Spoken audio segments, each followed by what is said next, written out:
வட இந்தியாவிலே மிக பழமையான கல்வெட்டு அசோகர் கல்வெட்டு. ஒரு கும்பல் வந்துட்டு அசோகர் தான் இந்தியாவிலே சிறந்த அரசர், புத்தம் தான் சிறந்த மதம்னு சொல்லிட்டு சுற்றிக்கிட்டு இருப்பாங்க.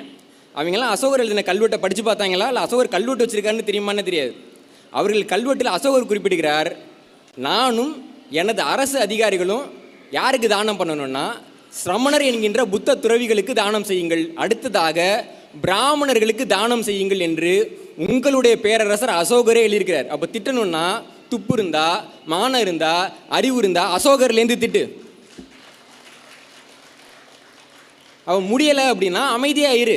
அப்போ ஏன் தானம் கொடுத்தாங்கன்னா, பிச்சை எடுக்கக்கூடியவர்களுக்கு, தானம் கேட்கக்கூடியவர்களுக்கு தானம் கொடுக்கப்படும். அது அசோகராக இருந்தாலும் கொடுப்பார், ராஜராஜ சோழனாக இருந்தாலும் கொடுப்பார். ஏன் திப்பு சுல்தான் ஒரு இஸ்லாமிய அரசர். இன்றைக்கி எல்லாம் சொல்லிக்கிட்டு இருக்காங்க, திப்பு சுல்தான் வந்து இஸ்லாமிய வெறியருங்கிற ஒரு பிரச்சாரம் முன்னெடுக்கப்படுகிறது. சங்கராச்சாரியருடைய மடத்தை மராட்டி வீரர்கள் வந்து இடிக்கிறப்போ சங்கராச்சாரியார் யாருக்கு கடிதம் போட்டார்னா திப்பு சுல்தானுக்கு கடிதம் போடுறார்.